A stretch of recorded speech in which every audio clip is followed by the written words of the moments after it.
Hello, welcome to a particularly cozy episode of 52 Movies. And we've got coffee in one of my favorite mugs. It says I'm the best mother in the universe. That's a lie, but it's a good mug, So it's the last week of February, and I kind of wanted to do a love story, but after last week's episode, I feel like we've had enough love to last us for a very long time. If you haven't seen that episode, you should really go see it. I recommend it. It's about one of my most favorite movies, and I had a lot of fun doing it, but it took a while to make. So, if you want to, go over there and check it out. It's one of the only times this year that I've done a review on a movie that I really love. So for episode 8 of 52 Movies, we are going to be talking about a thriller. It's a 2011 movie called Roommate. I have a troubled history with this movie. I remember when it first came out, I was 16, I think, and I went over to my cousin's house and they had that playing on the TV, and it had gotten to the cat part. If you haven't seen this movie, then you don't know, but there is a part with a cat. It doesn't show anything, but it was traumatizing to me. It messed me up real bad. I did not watch the rest of the movie. Anyways, so that's the only part of the movie that I've ever seen. So I really don't know why I picked this movie. Either way, choices were made. So let's get into the review part. Roommate is a 2011 movie about a woman who goes to college and her roommate becomes obsessed with her. She's really obsessed when the roommate has other friends and her boyfriend. She's very possessive, to say the least. And it gets so bad that she ends up having to move out and into her boyfriend's house. Things get really intense when she threatens to move out. So this movie stars Leighton Meester, I can never pronounce her name, Mika Kelly, and Ali Mashaka, and many others. So let's get some names straight, because it's going to be super confusing if we don't get this out of the way. Sarah is played by Mika Kelly, and she is the victim of Rebecca's obsession. So Rebecca is played by Leighton Meester, and she's the obsessive roommate. So we've got Sarah, who's the victim, and Rebecca, who is the obsessive roommate. And that's all the names you really need to know going forward. Actually, I don't know the names of the other characters, to be honest, but we've got the boyfriend of Sarah, and then we've got the ex-boyfriend of Sarah, and then we've got Sarah's friend, played by Ali Mashaka. So we've got Sarah, Rebecca, boyfriend, ex-boyfriend, and friend.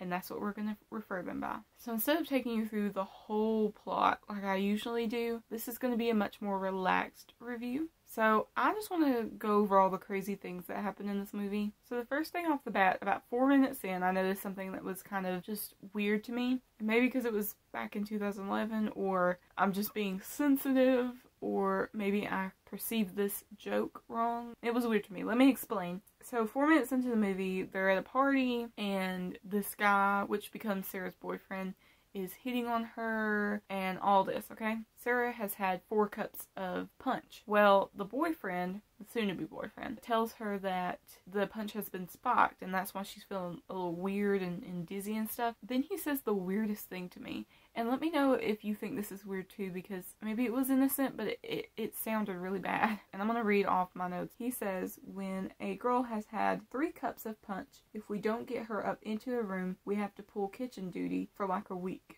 Excuse me? Is that about what I think it's about? Is it about hooking up, or is it about her being too intoxicated to say no?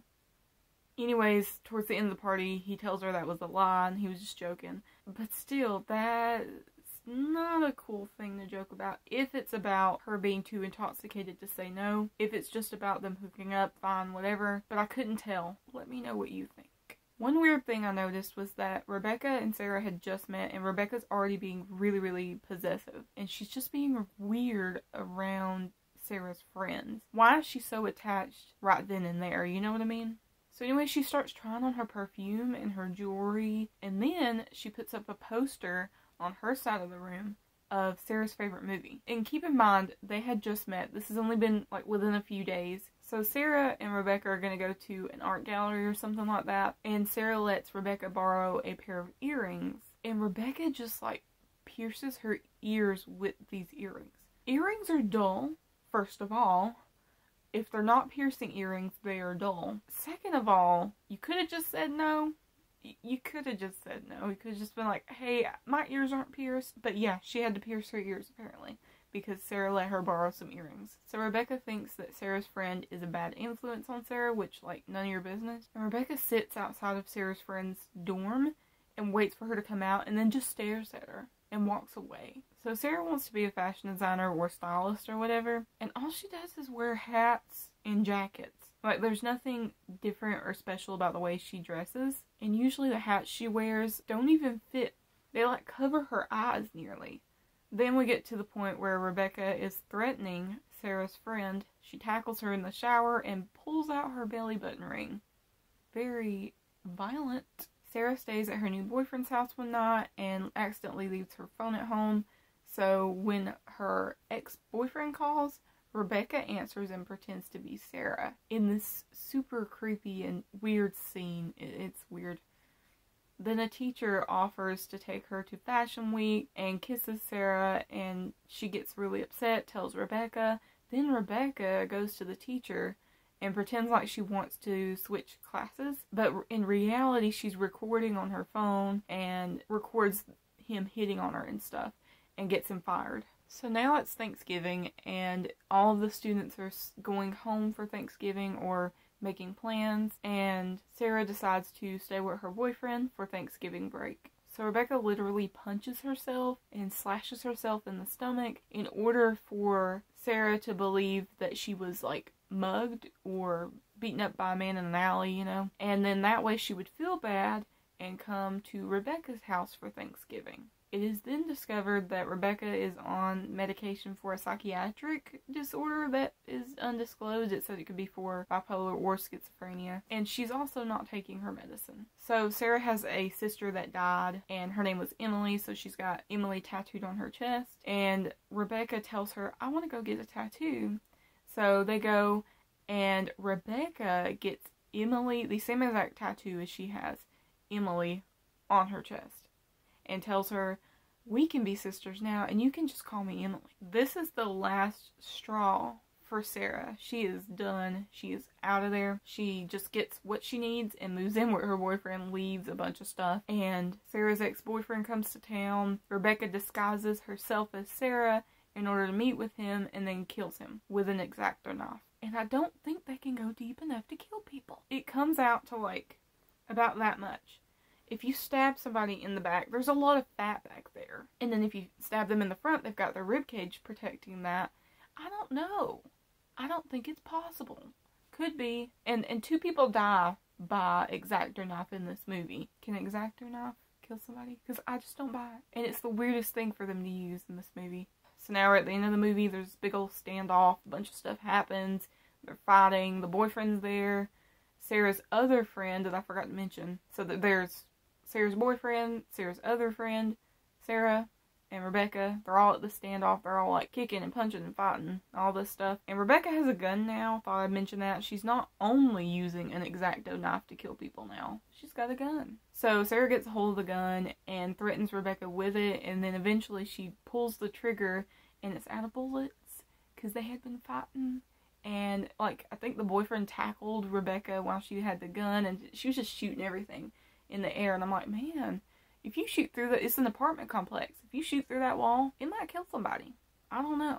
But anyways, she's used up all the bullets, and this only angers Rebecca since she actually was going to kill her, since she actually pulled the trigger. She got really mad about this. Rebecca tackles her. And as Rebecca is choking Sarah, Sarah grabs that X-Acto knife that I mentioned earlier and stabs her in the back. And while she stabs her in the back, she says, "You were never my friend," which is something that somebody else told her earlier in the movie. I think she was obsessed with somebody else in high school or something, and that X-Acto knife that she used to stab her in the back killed her. So Sarah gets back to her dorm, and life moves on. The end. So, what did I think about this movie? This movie was just meh. There's nothing really special about it. It was kind of just there.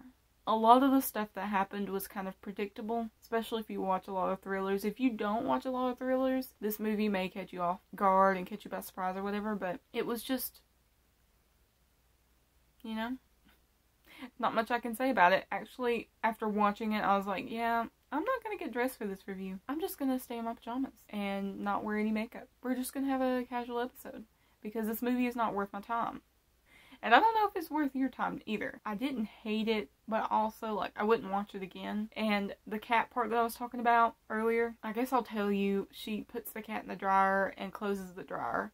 Nothing else is shown. And I skipped it this time because when I saw that it was leading up to that, I was like, nuh-uh. We're skipping that. I'm not getting upset today. Even without that scene, I didn't feel any better about the rest of the movie. You know what I mean? Like, I didn't enjoy it even more because that scene was not in there. I just still thought it was kind of bland. It does get points for being made in 2011. I enjoyed that year, but it loses points for just about everything else. That's my review. Would I recommend it? Probably not. So now it's time for the segment of video where I talk about a song I really like. So this week I thought I'd talk about a song by Feng Suave. Feng Suave is a band that I really like. I would describe their sound as very mid-2000s. They might not describe it that way, but it just puts me to mind of music around that time. Especially with the vocals. They're very soulful and there's just a lot of elements that remind me of that time. And so I thought it would be relevant to today's video since we're talking about a movie that came out in 2011. We could talk about a song that reminds me of music that came out around that time and a little bit before. So, I don't know if I want to show you Noche, Oscura or Venus Flytrap. In the beginning of it reminds me of Louis Zong's Ghost Choir and the Ghost Duet. Just reminds me of that. So I think we're going to do that one. And I may show you Noche, Oscura too. Reminds me of the ghost, you know?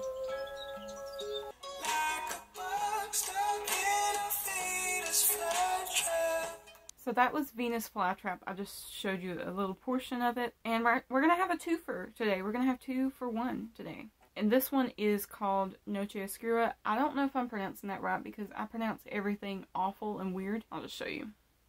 Noche Oscura? Is that how you pronounce it? I don't know. But we're going to play a little bit of it. I feel lost when I'm hiding a satellite. That was Noche Oscura, and then before that we had Venus Flytrap. So I hope you enjoyed those 2. That's my picks for today. And I will see you next week in March. Wow. March again, huh? Bye.